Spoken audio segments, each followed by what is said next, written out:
Hey everyone, welcome back to this YouTube channel. This is Simab here. Class 12th यानी कि session 2023-24 इसमें हम बात करेंगे 25 मोस्ट इंपॉर्टेंट पॉलिटिकल साइंस के एमसीक्यूज, ठीक है, जो कि ये पार्ट 2 रहेगा। इससे पहले हम लोग पार्ट 1 पे ऑलरेडी डील कर रखे हैं, जो कि दो लैंग्वेज में यानी कि इंग्लिश और हिंदी दोनों के सेपरेट वीडियोस आपके प्लेलिस्ट में अवेलेबल है। अगर आपने नहीं देखी तो प्लीज़ आप प्लेलिस्ट में जाकर के उन वीडियोस को वॉच कर सकते हैं, ठीक है। और उसके साथ में डिस्क्रिप्शन बॉक्स में इसका लिंक डाल दूंगा और पिन कर दूंगा कॉमेंट बॉक्स में भी, आप वहाँ से भी देख सकते हैं। एंड इंपॉर्टेंटली ये जो सारे के सारे क्वेश्चन रहेंगे वो हिंदी में रहेगा, ठीक है। और इसके इंग्लिश में अलग से वीडियो पब्लिश होना है, वो आप जाकर के प्लेलिस्ट में आप देख सकते हो अगर इंग्लिश में देखना चाहो तो। सो ये रहा पहला क्वेश्चन इस वीडियो का। कैबिनेट मिशन योजना के तहत गठित अंतरिम सरकार का नेतृत्व किसने किया था? ऑप्शन है सरदार पटेल, जवाहरलाल नेहरू, अबुल कलाम आजाद या राजेंद्र प्रसाद, ठीक है। तो कैबिनेट मिशन की बात करेंगे। कैबिनेट मिशन योजना जिसके तहत जो अंतरिम सरकार बनाई गई थी उसका नेतृत्व किया था Pandit Jawaharlal Nehru. So option B यहां पे हमारा सही आंसर होगा। अगला सवाल है नंबर 2। स्वतंत्र भारत के प्रथम गृह मंत्री की बात करी जा रही है। प्रथम गृह मंत्री कौन थे? यानी कि गृह मंत्री को हम इंग्लिश में होम मिनिस्टर कहते हैं। होम मिनिस्टर कब की बात कर रहे हैं? स्वतंत्र भारत के प्रथम गृह मंत्री यानी होम मिनिस्टर कौन थे?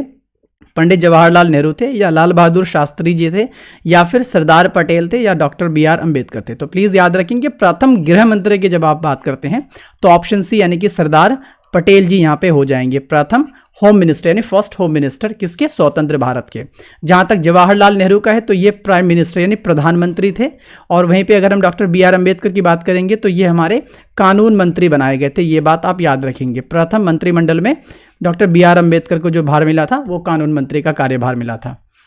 अगला सवाल है नंबर 3 में। 1960 में बनाए गए राज्य कौन कौन से थे? देखो 1960 में बनाए गए राज्य की बात करते हैं। ऑप्शन है महाराष्ट्र, गुजरात, दूसरा है ओडिशा और पश्चिम बंगाल, तीसरा है पंजाब और हरियाणा, चौथा है हमारा राजस्थान एंड गुजरात। तो यहाँ पे क्वेश्चन के अकॉर्डिंग जो आंसर होगा वो एक्चुअली में ए हो जाएगा। महाराष्ट्र और गुजरात को बनाया गया था 1960 में। बट उससे पहले मैं एक बात बता दूं, भाषा के आधार पर सबसे पहले राज्य का बंटवारा हुआ 1956 में और पहली बार इस कानून के तहत 14 स्टेट्स यानी कि 14 राज्य बनाए गए और 6 UT यानी कि 6 केंद्र शासित प्रदेश बनाए गए। उनमें से क्या था? महाराष्ट्र और गुजरात दोनों को मिलाकर के बंबई प्रांत बनाया गया था। बंबई प्रांत पहले 1956 के तहत बनाया गया, फिर 1960 में आकर के इस बंबई प्रांत को 2 टुकड़े में बांट करके यानी कि एक मराठी भाषाई क्षेत्र को महाराष्ट्र नाम दिया गया और दूसरा गुजराती भाषाई क्षेत्र को गुजरात का नाम दिया गया। जहां तक ओडिशा और पश्चिम बंगाल की बात है तो 1956 में जो 14 स्टेट बनाए गए थे उनमें से एक ओडिशा भी था और एक आपका पश्चिम बंगाल उसी में शामिल था। और दूसरी बात, जब हम पंजाब और हरियाणा की बात करते हैं तो पंजाब हरियाणा इन दोनों को मिलाकर के उन 14 राज्यों में इसको पूरे को मिला के पंजाब कहा जाता था। फिर बाद में 1966 में इसको भी टुकड़ा करके पंजाबी भाषाई क्षेत्र को पंजाब नाम दिया गया। फिर उसके बाद हरियाणा भाषा जो हरियाणवी भाषा था यानी कि आप हिंदी भाषा कह सकते हो, सॉरी आप हिंदी भाषा कह सकते हो, हिंदी भाषी क्षेत्र को अलग करके हरियाणा बनाया गया। कब? 1966 में। और जहां तक राजस्थान और गुजरात की बात है तो राजस्थान भी इन 14 स्टेट में शामिल था, एक राज्य था। और गुजरात जो है वो बंबई प्रांत में क्या था? घुसा हुआ था, जो 1960 में आकर के बंबई से अलग होकर के एक अलग राज्य बना था। सो प्लीज ये सारे डिटेल्स को आप याद रखेंगे। नेक्स्ट है नंबर 4 में। विभाजन के बारे में निम्नलिखित में से कौन सा कथन सही नहीं है? यहां पे नहीं की बात करी जा रही है। ऑप्शन है पंजाब और बंगाल धर्म के आधार पर विभाजित 2 प्रांत थे। दूसरा कह रहा है भारत का विभाजन 2 राष्ट्र सिद्धांत द्विराष्ट्र सिद्धांत का परिणाम था। या फिर आगे कह रहा है पूर्वी पाकिस्तान और पश्चिमी पाकिस्तान सटे हुए नहीं थे। आगे कह रहा है विभाजन की योजना में सीमाओं के पार जनसंख्या के स्थानांतरण ट्रांसफर की योजना शामिल नहीं थी। तो देखते हैं विभाजन के बारे में कौन सा कथन सही नहीं है। तो पहला तो देखो भी पंजाब और बंगाल धर्म के आधार पर विभाजित 2 प्रांत है, ये बिल्कुल सही है, ठीक है। दूसरा कह रहा है कि भारत का विभाजन 2 राष्ट्र सिद्धांत का परिणाम था, यह भी सही है कि 2 राष्ट्र का सिद्धांत के परिणाम की वजह से ही भारत और पाकिस्तान 2 राष्ट्र बना था। भारत और पाकिस्तान इसी के सिद्धांत के आधार पर, कौन सा सिद्धांत? द्विराष्ट्र सिद्धांत के आधार पर। तीसरा कह रहा है पूर्वी पाकिस्तान जो कि पूर्वी पाकिस्तान जो कि आज का आपका बांग्लादेश है। प्लीज ये बात याद रखेंगे, आज का जो बांग्लादेश है वो एक्चुअली पहले पूर्वी पाकिस्तान के नाम से फेमस था। और जो पश्चिमी पाकिस्तान है, जो मेन पाकिस्तान है, मेन पाकिस्तान को हम क्या कहते हैं? पश्चिमी पाकिस्तान। तो कहा जा रहा है कि ये सटे हुए नहीं थे, बिल्कुल भी सटे हुए नहीं थे। दोनों के दोनों 2 दिशा में थे, एक पूरब में थे तो दूसरा पश्चिम में थे। और लास्ट में ऑप्शन डी बोला जा रहा है विभाजन की योजना में सीमाओं के पार जनसंख्या का स्थानांतरण योजना शामिल नहीं थी, तो सही बात है, ये योजना गलत है क्योंकि उसमें शामिल बिल्कुल भी नहीं था। लेकिन यहाँ पे ऑप्शन कहा जा रहा है कि विभाजन की योजना में सीमाओं के पार जनसंख्या के स्थानांतरण की योजना शामिल थी, जो कि ऐसा बिल्कुल भी नहीं था। तो इस पॉइंट ऑफ व्यू से ऑप्शन डी आपका सही आंसर हो जाएगा। अगला सवाल है नंबर 5 में, अमृता प्रीतम कहाँ की प्रमुख कवियत्री, पोएटेस हैं ये। तो अमृता प्रीतम जो कि प्रमुख लेखिका और कवियत्री दोनों के दोनों है, लेकिन ये कहाँ से संबंध रखती है, पंजाब से, गुजरात से, या राजस्थान से, या बंगाल से। तो याद रखेंगे अमृता प्रीतम का संबंध पंजाब से होगा। पंजाब एक भारतीय राज्य जो कि पंजाब से बिलोंग करती है। कौन? अमृता प्रीतम। एक बात याद रखेंगे, पंजाब का जो कैपिटल है वो चंडीगढ़ है, ये बात याद रखेंगे। दूसरा, जहाँ तक गुजरात की बात है तो गुजरात का जो कैपिटल है वो गांधीनगर है, ये भी आपने याद रखनी है। उसके साथ राजस्थान, ये भी भारतीय स्टेट है जिसका राजस्थान का जो हो जाना है मेरे ख्याल से क्या राजधानी, वो जयपुर हो जाना है, ये भी याद रखनी है। और पश्चिम बंगाल जो है इनका राजधानी आपका हो जाएगा कोलकाता। तो ये सारी चीज़ें आपने याद रखनी जो एग्जाम के पॉइंट ऑफ व्यू से कभी इंपॉर्टेंट हो जाएगा। अगला है नंबर 6 में, 1956 में भारत के राज्य पुनर्गठन का आधार क्या था? 1956 में भारत में राज्य पुनर्गठन अधिनियम पारित हुआ था। 1956 में अधिनियम, कानून बना था। क्या था? भारत के राज्य पुनर्गठन अधिनियम पारित हुआ था 1956 में। बट इसके पीछे का बेस क्या था, रीजन क्या था, आधार क्या था? धर्म के आधार पर यह कानून पारित हुआ था, या जाति के आधार पर, या भौगोलिक क्षेत्र के आधार पर, या भाषा के क्षेत्र भाषा के आधार पर? सो प्लीज याद रखेंगे 1956 में जो भारत के राज्य पुनर्गठन अधिनियम पारित हुआ वो एक्चुअली में किसके आधार पर? भाषा के आधार पर पारित हुआ था। So please keep in mind, भाषा के आधार पर। अगला सवाल है नंबर 7, मोहम्मद अली जिन्ना ने कराची में पाकिस्तान की संविधान सभा को संबोधित किया। बात कर रहे हैं मोहम्मद अली जिन्ना के बारे में, जिन्होंने पाकिस्तान में पाकिस्तान की अगर संविधान सभा की बात करें, कराची में उसको संबोधित किया गया था। बट उसका डेट बताना है, वो कब संबोधित किया था? 9 अगस्त 1947 को, या 10 अगस्त 1947 को, या 11 अगस्त 1947, या 12 अगस्त 1947। तो याद रखेंगे पाकिस्तान में जो पाकिस्तान संविधान सभा जो कराची में संबोधित किया गया था मोहम्मद अली जिन्ना के जरिए, वो आपका 11 अगस्त 1947 को किया गया था। सो प्लीज ये भी याद रखेंगे, ये डेट इंपॉर्टेंट है, 11 अगस्त 1947। अगला क्वेश्चन है नंबर 8, 1947 में भारत विभाजन के परिणाम क्या थे? ठीक है, रिजल्ट की बात करी जा रही है कि 1947 में जो भारत का विभाजन हुआ था इसके पीछे का रीजन क्या था वो बताना है। शरणार्थी समस्या थी, या जनसंख्या का पलायन था, या अल्पसंख्यक समस्या, या फिर इन सभी समस्याओं को हम कह सकते हैं। सो ऑप्शन डी यहाँ पे हो जाएगा। 1947 में जो भारत का विभाजन हुआ इसके पीछे का रीजन शरणार्थी समस्या तो था ही, जनसंख्या का पलायन भी था, और अल्पसंख्यक का भी समस्या था। इन सारी समस्याओं की वजह से 1947 में भारत का क्या हो चुका था? विभाजन हुआ, और विभाजन होने के बाद भारत और पाकिस्तान नाम का 2 नया राष्ट्र बन के बाहर निकला। सो प्लीज ये सब चीजें याद रखेंगे। अगला है नंबर 9 में, गुजरात बंबई से कब अलग हुआ? गुजरात बंबई से अलग कब हुआ? क्योंकि बंबई एक प्रांत था आपका, ये बात याद रखेंगे, जो कि 14 राज्य और जो 6 यूनियन टेरिटरी केंद्र शासित बनाया गया था 1956 के कानून के तहत। तब बंबई से गुजरात क्या हो गया? अलग हो गया। ठीक है, और गुजरात अलग होकर के बंबई बन गया आपका महाराष्ट्र, ये बात याद रखेंगे जो हमने अभी तुरंत कुछ देर पहले पढ़ा, और एक बन गया आपका गुजरात। तो ये दोनों का विभाजन कब हुआ था? 1956 में, 1960 में, या 1966 में, या 1970 में? तो याद रखेंगे 1960 में हुआ था। बंबई का 2 टुकड़ा हुआ, एक टुकड़ा बना महाराष्ट्र, दूसरा टुकड़ा बना गुजरात। महाराष्ट्र एक्चुअली में मराठी भाषाई क्षेत्र लोगों के लिए बनाया गया, और गुजरात जो है वो गुजराती भाषाई क्षेत्रों के लोगों के लिए बनाया गया गुजरात। और ये हुआ कब? 1960 में। अगला है नंबर 10, विभाजन की हिंसा के दौरान जिन नगरों को सांप्रदायिक सांप्रदायिक क्षेत्रों में विभाजित किया गया था वो कौन सा था? ठीक है ना, विभाजन की हिंसा के दौरान बोला जा रहा है सांप्रदायिक क्षेत्र जहां पे धर्म के नाम पर क्या हो रखे थे? दंगे हो रहे थे, वो कौन सा था? लाहौर, अमृतसर और कोलकाता, या कश्मीर, लखनऊ या लाहौर, या मद्रास, हैदराबाद और मैसूर, या फिर दिल्ली, मुंबई, या फिर जबलपुर? तो याद रखेंगे ऑप्शन ए होगा, लाहौर में दंगा हो रहा था। अमृतसर जो कि लाहौर पाकिस्तान में पड़ेगा, अमृतसर जो कि पंजाब में पड़ेगा, पंजाब आप कह सकते हो पाकिस्तानी वाला इलाका भी और आपके इंडियन वाला इलाका भी, और कोलकाता जो कि ये 3 मेन इलाके थे ऑप्शंस के अकॉर्डिंग जहां पे सांप्रदायिक दंगे हो रहे थे। अब इसमें कश्मीर भी नहीं होना है, लखनऊ भी नहीं होना है, लाहौर तो होगा, लेकिन इस हिसाब से कश्मीर और लखनऊ नहीं होगा।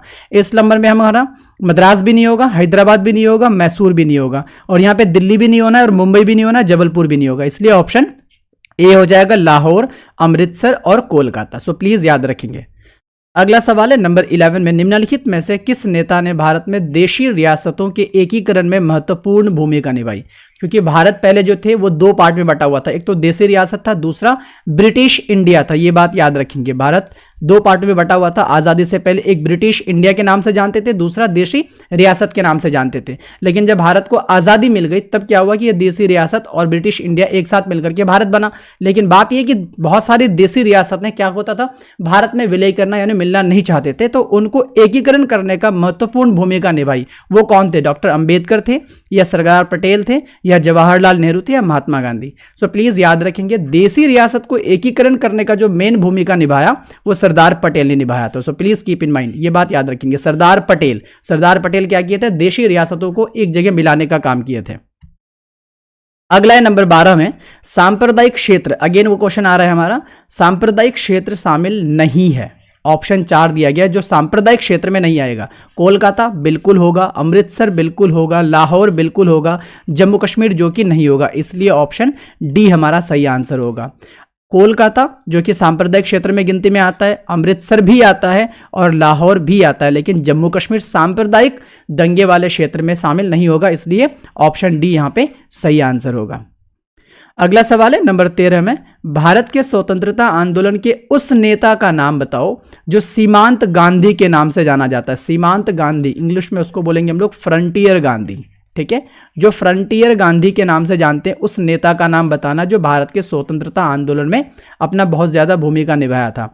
वो कौन थे? मौलाना अबुल कलाम आजाद, जिनको हम सीमांत गांधी कहते हैं, या फिर खान अब्दुल गफ्फार खान, या सी राजगोपालाचारी, या विनोबा भावे। तो याद रखेंगे, सीमांत गांधी के नाम से हम खान अब्दुल गफ्फार खान को जानते हैं, खान अब्दुल गफ्फार खान को जानेंगे। सो ऑप्शन बी यहां पे सही आंसर होगा।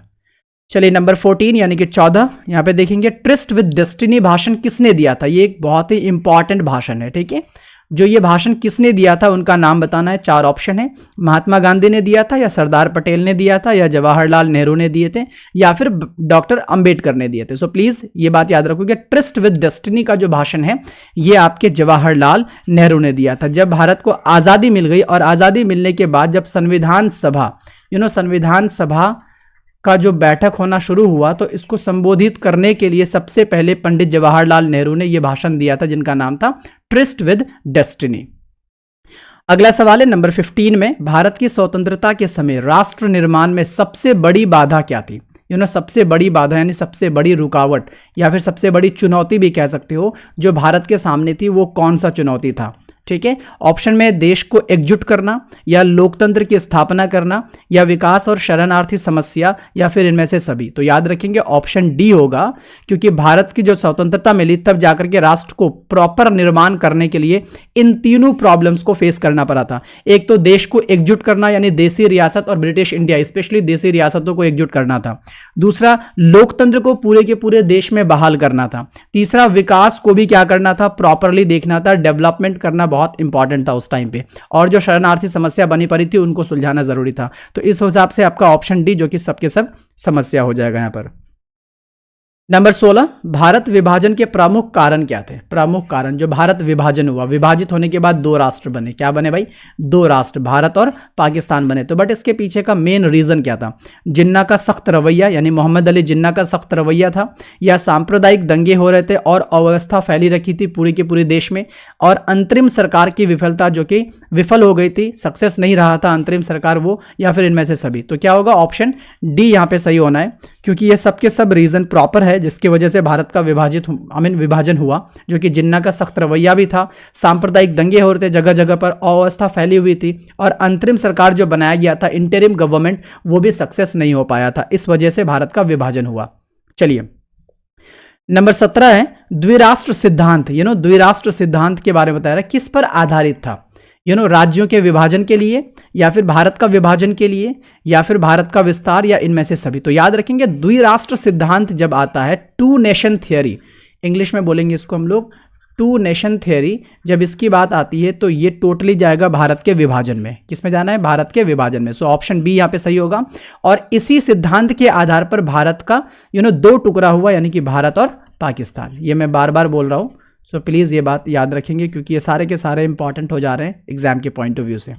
सो अगला क्वेश्चन होगा नंबर 18, निम्नलिखित में से किन रियासतों में सरदार पटेल को एकीकरण की प्रमुख चुनौतियों का सामना करना पड़ा। हम तो जान रहे हैं कि भाई देशी रियासतों को एकीकरण करने में बहुत प्रॉब्लम हुई थी, बट उनमें से कुछ ऐसी देशी रियासतें थी जिनको मिलाने में, जिनको एकीकृत करने में बहुत ज्यादा प्रॉब्लम फेस करना पड़ा। वो थे हैदराबाद मुरादाबाद या जूनागढ़, या हैदराबाद सिकंदराबाद जम्मू कश्मीर, या फिर हैदराबाद जूनागढ़ या जम्मू कश्मीर, या जम्मू कश्मीर जूनागढ़ और अमृतसर। तो प्लीज याद रखेंगे ऑप्शन सी यहां पे होगा इस ऑप्शंस के अकॉर्डिंग, जो कि हैदराबाद को मिलाने में बहुत टेंशन क्रिएट हुआ, जूनागढ़ को भी मिलाने में टेंशन क्रिएट हुआ, और जम्मू कश्मीर को भी मिलाने में टेंशन क्रिएट हुआ। बट हाँ, आखिरकार इन सबको विलय कर दिया गया था, भारत में मिला दिया गया था। यहाँ पे मुरादाबाद नहीं होना है, यहाँ पे आपका सिकंदराबाद नहीं होना है, और यहाँ पे आपका अमृतसर नहीं होना है। ठीक है, बाकी हैदराबाद तो होना ही है, जूनागढ़ भी होना और जम्मू कश्मीर भी होना है। तो प्लीज मैं सबको बता दूं कि ये किस हिसाब से फिर मिलाया गया। हैदराबाद में एक्चुअली सैन्य कार्रवाई करके हैदराबाद को मिलाया गया। सैन्य कार्रवाई का मतलब सैनिक के जरिए हैदराबाद को भारत में मिलाया गया। दूसरा, जूनागढ़ में जनमत संग्रह करा करके, जनमत संग्रह मतलब होता है लोगों का वोटिंग करा करके जूनागढ़ को भारत में मिलाया गया। जम्मू कश्मीर में मिलाया गया विलय पत्र पर हस्ताक्षर करके। ठीक है, विलय पत्र पर हस्ताक्षर करके जम्मू कश्मीर अपने आप को भारत में विलय किया था। सो प्लीज याद रखेंगे ऑप्शन सी यहां पे सही आंसर होगा। अगला क्वेश्चन है नंबर 19, पूर्वोत्तर का पुनर्गठन कब पूरा हुआ। आप पूर्वोत्तर की बात कर रहे हैं हम लोग, जैसे हम लोग इंग्लिश में कहेंगे नॉर्थ ईस्टर्न स्टेट्स, जिधर आपको 7 सिस्टर्स देखने को मिलते हैं। ठीक है, 7 सिस्टर्स के जितने भी स्टेट्स हैं उनका पुनर्गठन कब पूरा हुआ। ऑप्शन है 1962, 1965, 1972 या 1982। तो प्लीज याद रखेंगे ऑप्शन सी होना है, 1972 में पूर्वोत्तर का पुनर्गठन क्या हुआ था, पूरा हुआ था। ये चीजें आप याद रखेंगे। अगला सवाल है नंबर 20, स्वतंत्रता दिवस की पूर्व संध्या पर जवाहरलाल नेहरू द्वारा दिए गए भाषण को क्या कहा जाता है। कब की बात करें हम, स्वतंत्रता दिवस की पूर्व संध्या पर जवाहरलाल नेहरू द्वारा दिए गए भाषण को क्या कहा जाता है। ऑप्शन है ट्रिस्ट विद डेस्टिनी, या wake of nation, wake of nation या वेकअप नेशन होना चाहिए मेरे ख्याल से, वेकअप नेशन, वेकअप नेशन, यहाँ पे थोड़ा सा मिस्टेक हुआ होगा प्रिंट का, wake up nation, breaking of destiny, या फिर उपयुक्त में से कोई नहीं। तो याद रखेंगे स्वतंत्रता की पूर्व संध्या पर जवाहरलाल नेहरू द्वारा दिए गए भाषण को हम क्या कहते हैं, ट्रिस्ट विद डेस्टिनी कहा जाता है। सो ऑप्शन ए यहाँ पे क्या हो जाएगा, सही हो जाएगा। अगला सवाल है नंबर 21 में, महात्मा गांधी की मृत्यु कब हुई थी। ठीक है, महात्मा गांधी की हम बात करें, मृत्यु कब हुई उसका डेट बताना है, डेट और ईयर। ऑप्शन ए कह रहा है 30 दिसंबर 1948, बी कह रहा है 30 जनवरी 1948, सी में है 30 नवंबर 1949, और डी कह रहा है 30 जनवरी 1950। सो प्लीज याद रखेंगे ऑप्शन बी होगा, महात्मा गांधी की मृत्यु हुई थी 30 जनवरी 1948 को, 30 जनवरी 1948 को। इसी दिन को हम लोग शहीद दिवस के रूप में भी मनाते हैं, ये बात भी याद रखेंगे। ठीक है, 30 जनवरी को हर साल हम शहीद दिवस के रूप में मनाते हैं। और जहां तक कि महात्मा गांधी का जन्म कब हुआ था ये भी इंपॉर्टेंट है, 2 अक्टूबर 1869 को, ये बात भी आप याद रखेंगे। 2 अक्टूबर 1869 को महात्मा गांधी का जन्म हुआ था, और जिनकी मृत्यु कब हुई थी, 30 जनवरी 1948 को, और उसके मृत्यु के दिन को ही हम क्या मनाते हैं, शहीद दिवस के रूप में मनाते हैं। चलिए अगला सवाल है नंबर 22, राज्यों के पुनर्गठन किस आधार पर किया गया था। राज्यों के पुनर्गठन की बात कर रहे हैं, किस आधार पर किया गया था, क्षेत्र के आधार पर, भाषाई सिद्धांत के आधार पर, या धर्म के आधार पर, या फिर इनमें से कोई भी नहीं। तो याद रखेंगे राज्यों का पुनर्गठन भाषाई सिद्धांत के आधार पर किया गया था, इसलिए ऑप्शन बी यहां पे सही आंसर होगा। भाषाई सिद्धांत के आधार पर राज्यों का पुनर्गठन किया गया था। अगला सवाल है नंबर 23 में, स्वतंत्रता के बाद भाषाई आधार पर बनने वाला पहला राज्य कौन सा था। अभी हमने बोला भाषाई आधार पर क्या बना था, राज्य बना था, बट पहला राज्य कौन सा था जो भाषा के आधार पर बना था। गुजरात, आंध्र प्रदेश, असम या फिर राजस्थान। तो याद रखेंगे आंध्र प्रदेश वो पहला राज्य है जो भाषा के आधार पर बनी है। कौन सा, आंध्र प्रदेश। तो प्लीज ये चीजें याद रखेंगे। और उनके साथ साथ गुजरात जो राज्य है हमारा, इसका जो कैपिटल होगा यानी राजधानी, वो गांधीनगर हो जाएगा, ये भी देखना याद रखना है। आंध्र प्रदेश जो कि पहले हैदराबाद था उनका राजधानी, अभी बदल करके अमरावती हो गया, ये भी चीजें याद रखेंगे। ठीक है, असम का राजधानी दिसपुर हो जाएगा, ये भी याद रखोगे।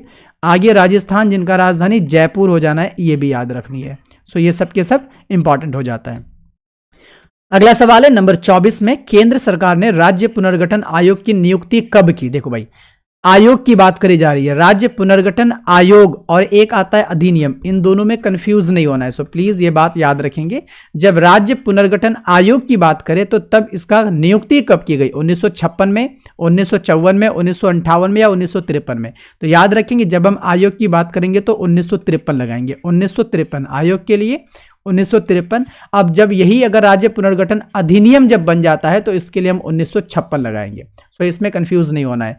तो क्वेश्चन यहां पे आयोग की डिमांड कर रहा है, इसलिए हम क्या लगाएंगे, ऑप्शन डी जो कि 1953 में लगेगा। चलिए ये लास्ट क्वेश्चन है इस सेशन का, नंबर 25। निम्नलिखित कथनों में से विषम को चुनिए, यानी इनमें से एक अलग है, 4 दे रखा है, चारों को मैच करना है। इनमें से कौन सा ऐसा कथन है, स्टेटमेंट है जो आपका इन चारों से अलग है यानी गलत बता रहा है। राज्य पुनर्गठन अधिनियम 1956 में हुआ था, बिल्कुल सही है, 1956 में ही अधिनियम बनी थी। और आयोग कब बना था, आयोग 1953 में बनी थी, आयोग 1953 में, तो अधिनियम 1956 सही है। भारत का विभाजन 1947 में हुआ, यह भी सही है। रियासतों की संख्या 512 थी और भारत का स्वतंत्रता मिला 1947 में, यह भी सही है। लेकिन ऑप्शन सी यहां पे गलत होगा, क्योंकि रियासतों की संख्या 512 नहीं था, 512 के बजाय आपने क्या करनी है, 565 लगानी है। सो प्लीज ये बात याद रखेंगे, ऑप्शन सी यहां पे क्या हो जाएगा, गलत हो जाएगा। तो ये सवाल आपका लास्ट था इस सेशन का। So thank you so much for watching the entire video. Hope कि आपको सारे के सारे क्वेश्चंस बेनिफिशियल होगा। एंड लास्ट में यही कि आप चैनल पे नए हो, so please do subscribe and press the bell icon and दूसरों को शेयर करें। That is all. Thank you so much.